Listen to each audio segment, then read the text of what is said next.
Então vamos abrir em João capítulo 3. A ceia é uma coisa poderosa, ela expressa a vitória total. Aquilo que Cristo fez na cruz do Calvário, Ele disse: faça isso em memória de mim. E Paulo diz que cada vez que nós participamos da ceia, nós estamos anunciando a morte do Senhor, até que Ele venha. Então Cristo na sua morte resolveu tudo. Então João capítulo de número 3, vamos ler versículos 14 e 15, depois vamos ler uma parte lá no Velho Testamento também. Uma expressão de Jesus importante e maravilhosa. Ele diz: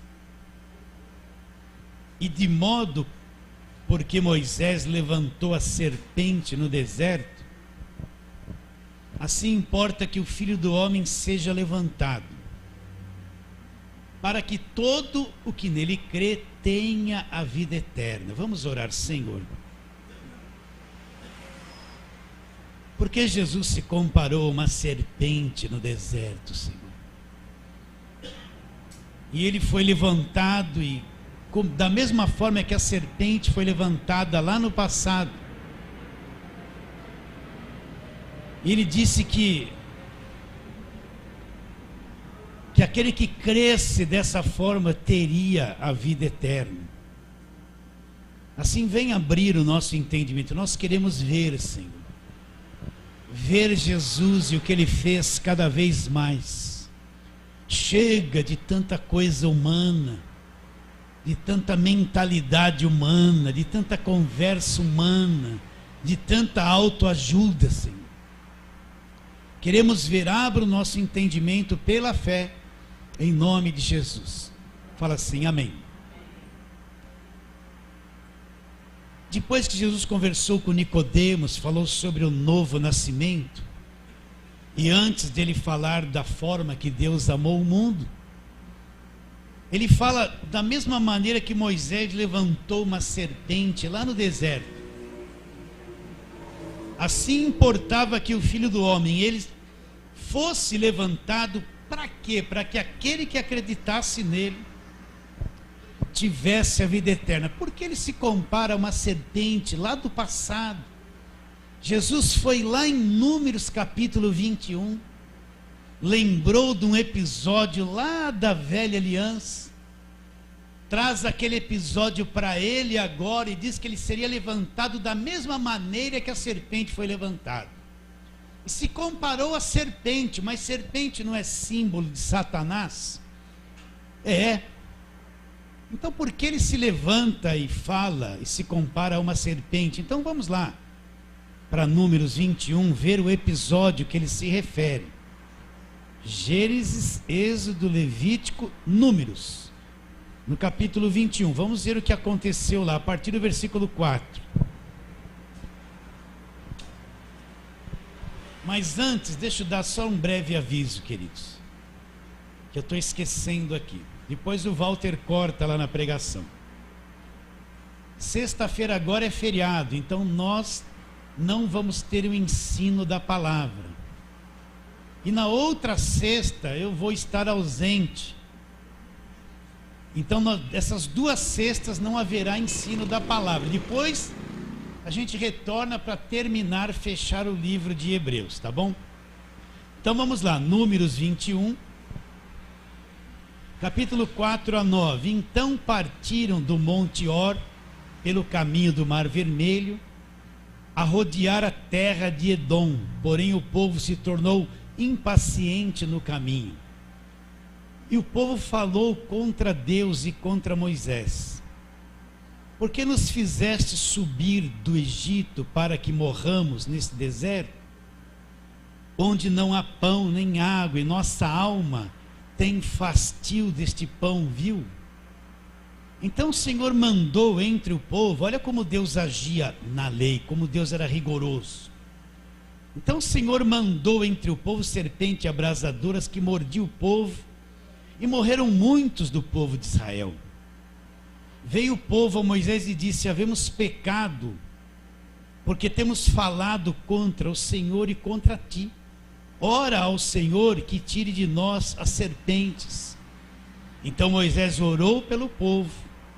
Disse o Senhor a Moisés: faze uma serpente abrasadora, põe-na sobre a haste, e será que todo mordido que a mirar, que olhar para ela, viverá. Fez Moisés uma serpente de bronze e pôs sobre uma haste. Sendo alguém mordido por alguma serpente, se olhava para a de bronze, sarava. Mas que quadro é esse? O povo se rebela contra Deus. O homem, quando ele não passa dificuldades, ele gosta das coisas.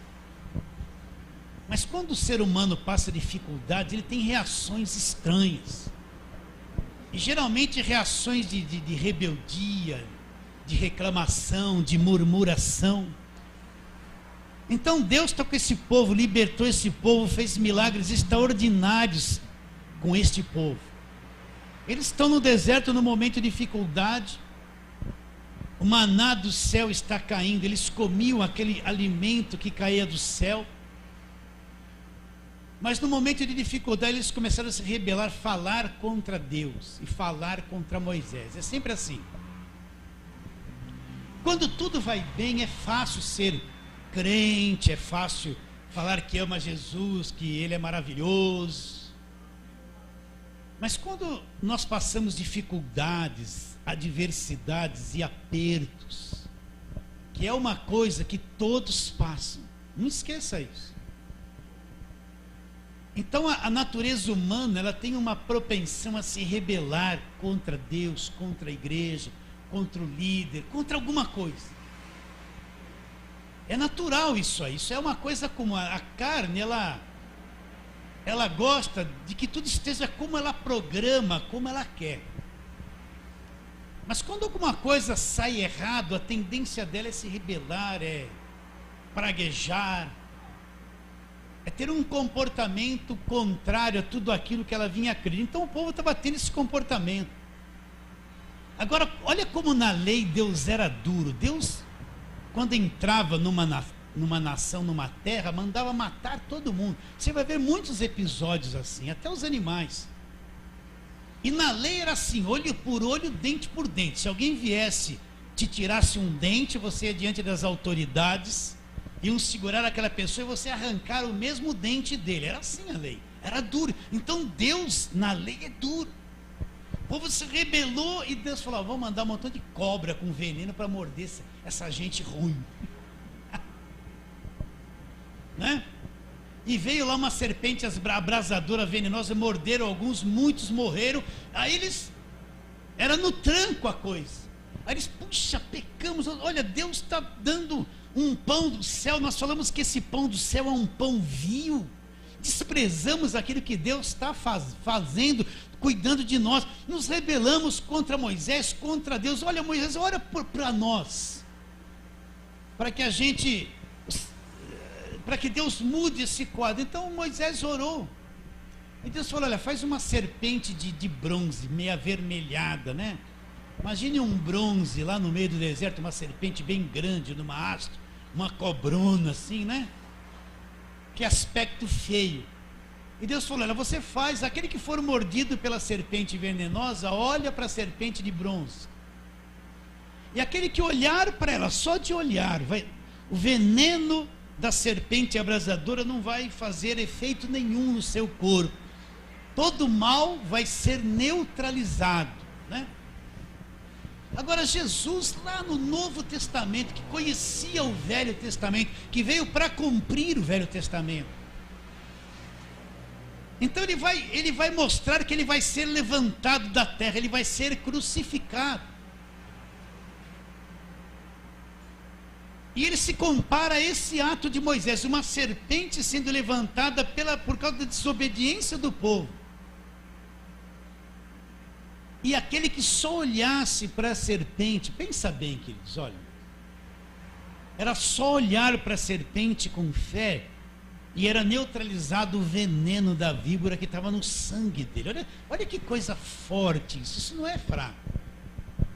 Então Jesus se compara àquele quadro, quando ele vai ser levantado na terra, ele vai ser crucificado. E ele vai atrair as pessoas para ele. E assim como olhassem com fé para aquela serpente lá na velha aliança, nós somos uma aliança muito superior. Então só de olhar para Jesus teria vida eterna. Agora, por que ele se compara à serpente? Por que ele se compara a um símbolo do diabo? Essa é a questão. Eu vejo as pessoas fazendo muitas campanhas do Velho Testamento, mas não vi ninguém fazendo a campanha da serpente do Velho Testamento. Você já viu? Levantar uma serpente na igreja. Mas deveria, porque isso aí aponta para Jesus. Mas por que ele se compara à serpente? Ao símbolo de Satanás, a uma coisa feia que foi levantada lá no Velho Testamento. Então vamos trabalhar em alguns versículos para a gente chegar na ceia, na morte do Senhor. Então vamos lá. Segunda carta de Paulo aos Coríntios, capítulo de número 5. Depois que ele fala aquele texto maravilhoso da reconciliação, vamos até ler a partir do versículo 18, mas é o versículo 21 de 2 aos Coríntios 5, começando no 18. Ora, tudo provém de Deus, que nos reconciliou consigo mesmo por meio de Cristo e nos deu o ministério da reconciliação, a saber que Deus estava em Cristo reconciliando consigo o mundo, não imputando aos homens as suas transgressões, e nos confiou a palavra da reconciliação, de sorte que somos embaixadores em nome de Cristo, como se Deus exortasse por nosso intermédio. Em nome de Cristo, pois, vos rogamos que vos reconcilieis com Deus. Ora, aquele que não conheceu o pecado, ele o fez pecado por nós, para que nele fôssemos feitos justiça de Deus. Então, eu acho que ainda nós não entendemos muito bem isso. Então Jesus ali na cruz, ele foi feito pecado. Aquela coisa maligna, destrutiva, aquele sistema de destruição chamado pecado que entrou por Adão. Ali na cruz, Deus pôs tudo aquilo na pessoa de Jesus Cristo. Então ali ele foi feito pecado.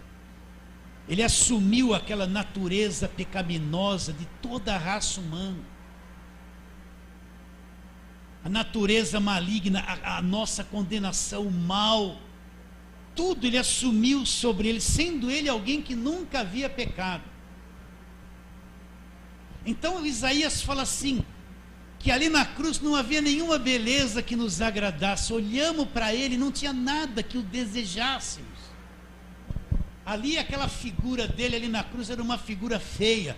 Jesus estava inchado, ensanguentado, um aspecto horrível de se olhar, mas ali ele foi feito pecado. É duro entender, mas Deus transferiu todo o mal do mundo que entrou por Adão e transferiu ali na cruz no Senhor Jesus Cristo.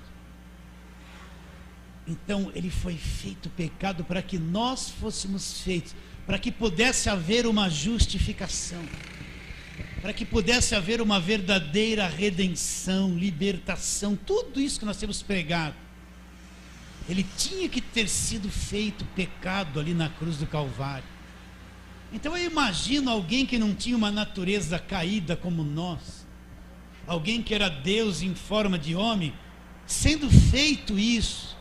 O que ele sentiu ali na cruz, na sua alma, na sua carne, não é? Então aquilo era um tipo de serpente sendo levantada. Vamos para outro versículo. Romanos, volta lá, Romanos 8.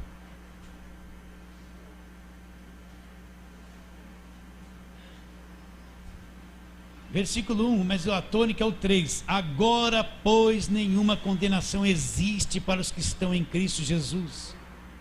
Romanos 8, 2 agora. Porque a lei do Espírito da vida em Cristo Jesus te livrou da lei do pecado e da morte.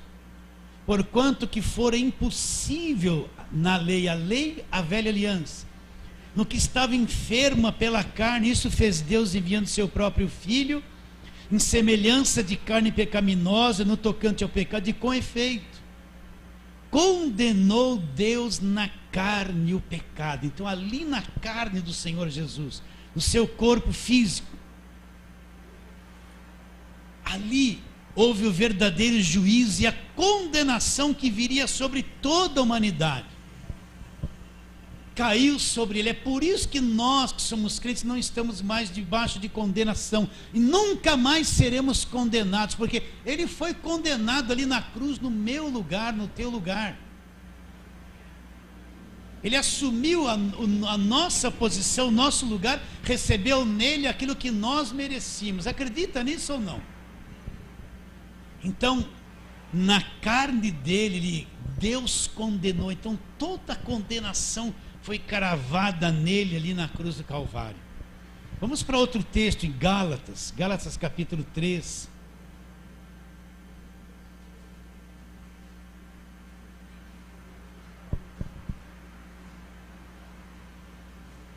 Vamos ler desde o 11, mas ele diz, Gálatas 3, 11, mas a tônica é o 13. E é evidente que pela lei ninguém é justificado diante de Deus, porque o justo viverá pela fé. Ora, a lei não procede de fé, mas aquele que observar os seus preceitos, por eles viverá. Cristo nos resgatou da maldição da lei, fazendo-se ele próprio maldição em nosso lugar. Porque está escrito: maldito todo aquele que for pendurado no madeiro. Até aí. Vamos ler 14. Para que a bênção de Abraão chegasse aos gentios em Jesus Cristo, a fim de que recebêssemos pela fé o Espírito prometido. Então, o que era a maldição da lei? A lei era assim: se você obedecer, você vai ser abençoado.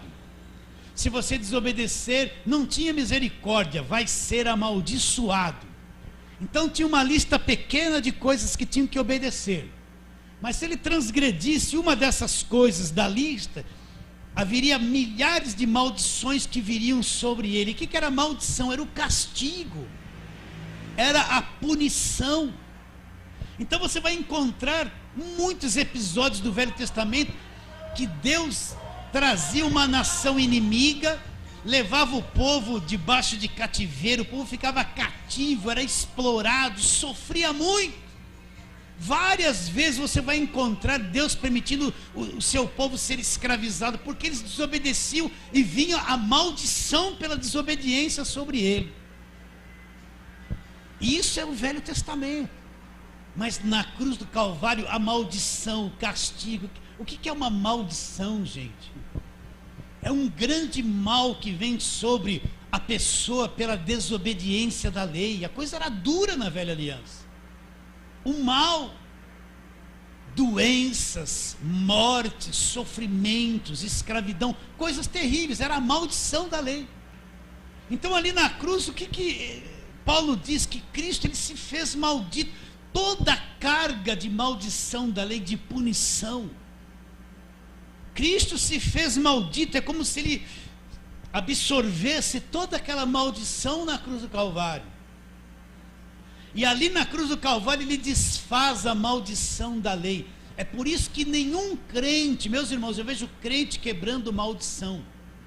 Eles vão lá em maldição. Primeira coisa, eles se veem malditos o tempo todo. Não crê no que Cristo fez na cruz.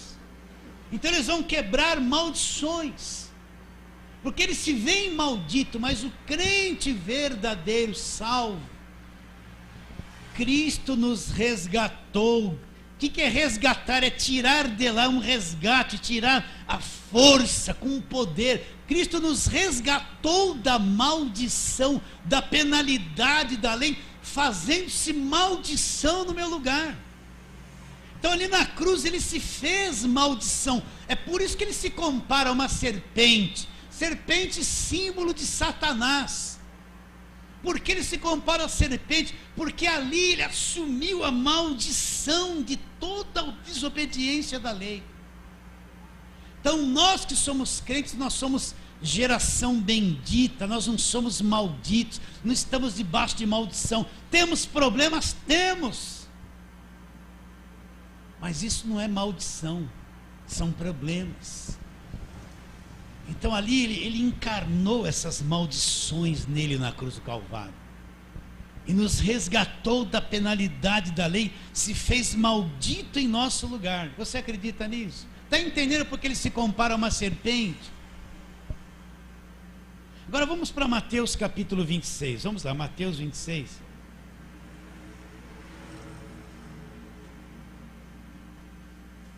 Um único momento onde ele é desamparado por Deus, ele é deixado de lado por Deus, Deus volta as costas para Jesus.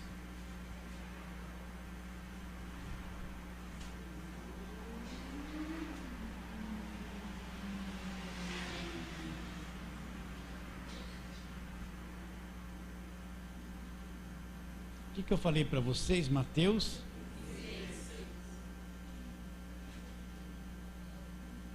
Desculpe, é o 27. Vira eu errei. Mateus 27, versículo 45 e 46. Para você tomar a ceia com entendimento. Desde a hora sexta até a hora nona, houve trevas sobre toda a terra. E por volta da hora nona, clamou Jesus em alta voz, dizendo: Eli, Eli, lama sabachthani, que quer dizer: Deus meu, por que me desamparaste? Versículo 51. E eis que o véu do santuário se rasgou em duas partes, de alto a baixo. Tremeu a terra e fenderam-se a rocha. Versículo 50. Jesus, exclamando outra vez com grande voz, entregou o Espírito. Porque Jesus disse: Deus meu, por que me desamparaste? Foi o único momento da vida terrena de Jesus onde dá a entender que Deus teve que voltar as costas para ele, não ter comunhão com ele, desamparar ele totalmente ali na cruz.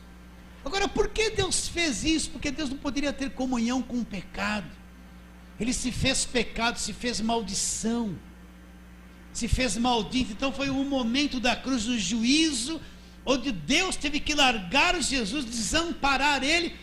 O Espírito não ficou consolando ele na dor que ele estava sentindo, no sofrimento que ele estava passando. Ele foi totalmente largado naquele momento de sofrimento e se fez maldito no nosso lugar. E Deus voltou as costas para ele e não podia ter comunhão com ele. Por quê? Porque ali estava toda a maldição da humanidade, todo o pecado sobre ele. Ali estava a serpente. Você está entendendo o que eu estou dizendo ou não? Ali estava isso. Isso é a coisa mais extravagante, extraordinária, sábia, inteligente do universo. É a morte de Cristo na cruz. É a morte de Cristo na cruz. Então, através disso que aconteceu, ele olha. Agora, se no Velho Testamento as pessoas olhavam para uma serpente feita por mãos, de metal, de bronze, só de olhar, crendo naquilo, elas eram curadas do veneno mortal que estava no sangue delas. Então, se nós só olharmos com fé para Jesus Cristo crucificado, é isso que eu quero que você entenda. Se lá na lei, na velha aliança, teve efeito olhar para uma serpente de bronze, uma coisa morta, que era um tipo de Cristo na cruz. Então, se nós olharmos para ele com fé mesmo, naquilo que ele fez na cruz, não neutraliza todo o mal na nossa vida, neutraliza, nós temos uma aliança muito mais poderosa. Se o veneno da serpente não teve efeito na carne deles, por que o veneno do diabo vai ter efeito na nossa vida? Não vai, meus irmãos. Você acredita nisso ou não? Então ali na cruz tudo aconteceu. Depois que ele entregou o Espírito, o véu se rasgou de alto a baixo. Esse véu separava o lugar santo dos santos dos santos. Ninguém entrava ali. Mas depois que ele assume tudo isso na cruz, esse véu é rasgado. Deus sai daquele lugarzinho fechado. Um novo e vivo caminho é aberto. Agora qualquer um que crê tem um acesso direto à presença dele.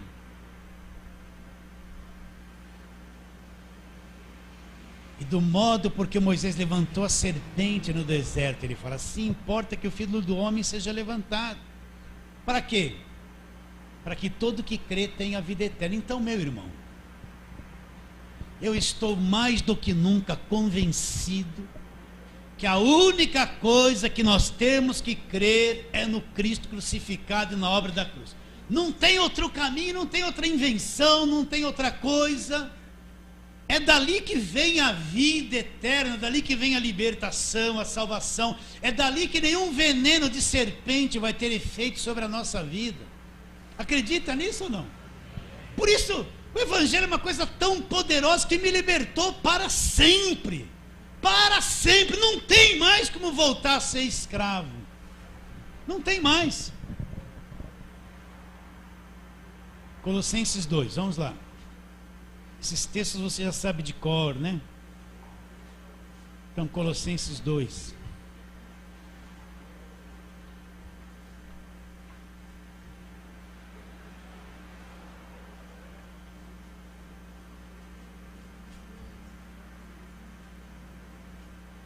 Você já sabe que é o 14 e 15. Que mais ali na cruz aconteceu? 14, tendo cancelado o escrito de dívida que era contra nós, que constava de ordenanças, o qual nos era prejudicial, removeu inteiramente, encravando na cruz. Então, todo escrito de dívida. Que escrito de dívida era esse? A lei escrita, que condenava toda a raça humana. Cristo pegou o escrito de dívida, cravou na cruz, era contra nós, era a nossa sentença, nos era prejudicial. Ele removeu. O que é remover? Retirar, removeu, arrancou dali, removeu tudo. O escrito da dívida que era contra nós, nos era prejudicial, ele removeu inteiramente. Ele não deixou um pouquinho, ele não deixou uma manchinha um pouquinho, ele removeu inteiramente, fazendo o quê? Encravando-o na cruz. Então, ali na cruz, tudo aquilo que tornava o homem condenado, devedor, foi cravado e desfeito, removido por inteiro na cruz do Calvário. É por isso que Deus olha para nós agora e nos vê justificados, sem culpa, sem condenação. E o diabo, o que ele fez com o diabo? Versículo 15.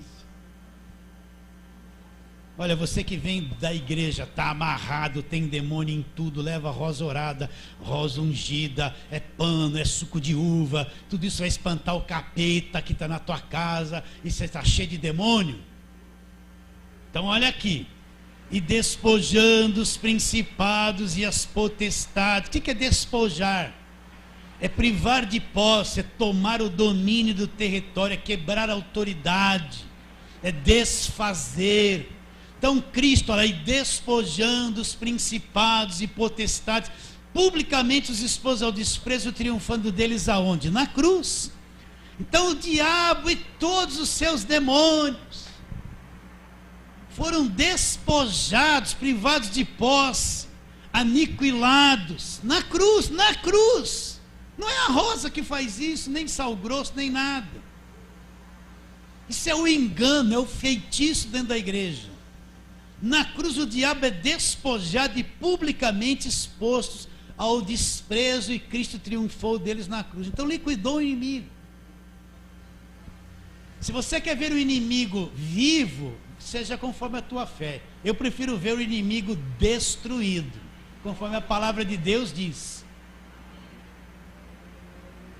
Então, o que é uma coisinha orada, uma aguinha, uma coisinha para espantar o mal? Isso é macumba. Jogar sal grosso na casa do vizinho, isso é macumba, gente. Vocês se cansaram de ouvir eu falar isso, mas isso sai na internet, tem um montão de gente ouvindo. Então, o que venceu, o que despojou o diabo, presta atenção, não foi a oração forte, não foi o batente de madeira que você passou, mesmo aquele sal grosso que você passou descalço, não foi. Não foi a água do Rio Jordão que venceu o diabo, não foi. Nem aquele óleo, não foi. Não foi, nem o tijolinho, nem a chave, nem a aliança com Deus, nem o pão orado, nem a mão ungida num papel para pôr na cabeça dos outros um papel, não foi. O que venceu o diabo foi Cristo na cruz do Calvário. Isso é que venceu o diabo definitivamente. Então Cristo se fez tudo isso na cruz. Agora eu vou tomar a ceia junto com você. E o que é a ceia?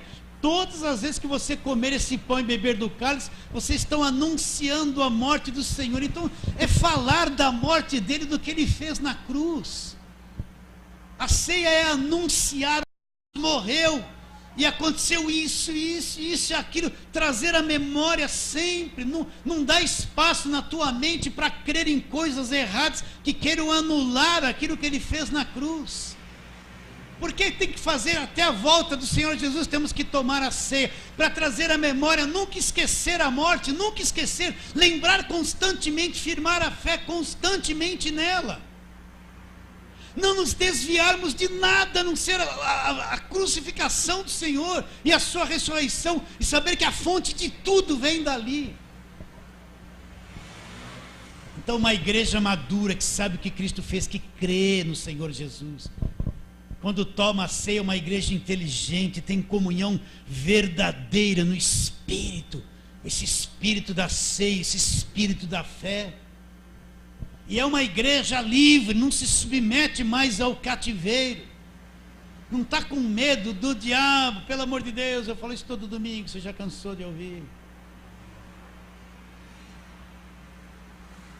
Não está com medo de nada, não está com medo do diabo. Pelo amor de Deus, eu imagino assim um crente pequenininho, aí vem um demôniozão assim, vermelho, né? Um chifrão, com aquele dedo assim. Ele vem assim, e o crente lá pequenininho, aí quando ele chega perto, o crente olha para ele assim e fala assim: em nome de Jesus. E ele, um balão explode. Já era. A explosão nele é tão forte que leva o resto dos demônios junto.